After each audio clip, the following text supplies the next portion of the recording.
बुरादे से बिजली, वाकई सबका फायदा। क्या खूब तकनीक। अभी भी कुछ आदिवासी दुनिया से कट कर रहते हैं। उनकी अपनी अलग दुनिया है जिसमें वे खुश हैं। मिसाल के तौर पर अंडमान द्वीप के जारवा। लेकिन खुद को सभ्य कहने वाले इंसान उन्हें चैन से नहीं रहने देते। ब्राजील के अमेज़न जंगलों में रहने वाले आवा आदिवासियों के साथ भी ऐसा ही हो रहा है। वे मुश्किल से बस कुछ 100 ही होंगे, लेकिन उनकी जमीन पर किसी की नजर लग गई है। ब्राजील की अमेज़न घाटी। इस खूबसूरती के पीछे कुछ ऐसा भी है जहां आमतौर पर दुनिया की नजर नहीं जाती।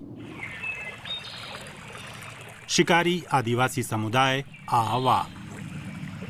करीब 450 आदिवासी यहां रहते हैं, बाहरी दुनिया से एकदम अलग थलग। कभी कभी नदी किनारे मुझे दूसरे आवा दिख जाते हैं। उनके निशान रेत में दिख जाते हैं।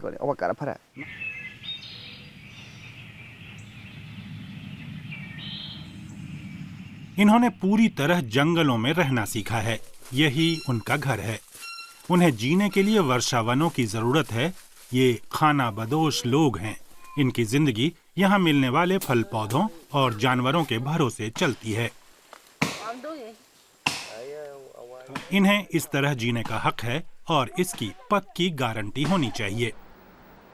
जर्मनी में मार्बुर्ग के फिलिप यूनिवर्सिटी के रिसर्चर इन आदिवासियों पर काम कर रहे हैं।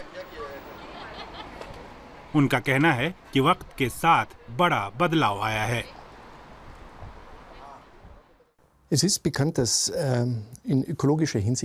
ये सब जानते हैं कि अमेज़न बहुत बड़ा वर्षावन होने के बावजूद ऐसा इलाका है जहां कम पोषक तत्व मिलते हैं।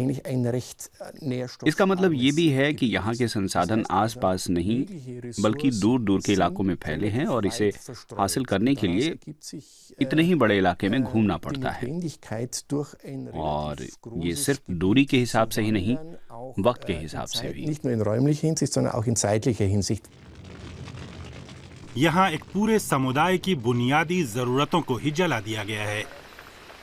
आवा आदिवासियों के इलाके में घुसपैठ हो रही है। जंगलों को नष्ट किया जा रहा है ताकि यहाँ मवेशी चर सकें।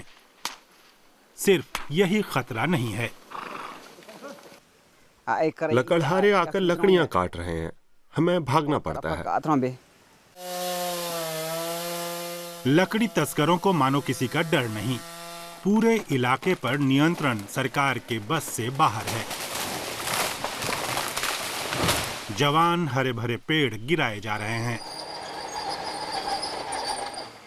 आवा की सुरक्षित जमीन का 1/3 हिस्सा लकड़ी माफिया और घुसपैठियों की नजर हो चुका है।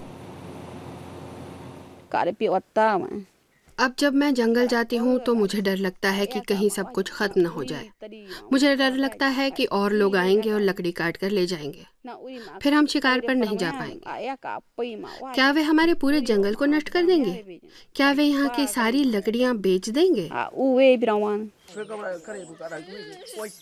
सर्वाइवल इंटरनेशनल को फिक्र है कि आवा आदिवासियों का पूरा तंत्र बिगड़ सकता है।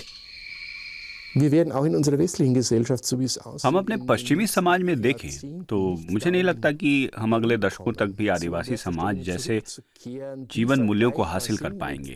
जहाँ तक उनका कुदरत के साथ रिश्ते का सवाल है और जहाँ तक उपभोक्ता मानसिकता का सवाल है। आदिवासियों की हिफाजत के लिए सरकार का दखल जरूरी है, वरना ये हंसते मुस्कुराते चेहरे इतिहास बन जाएंगे।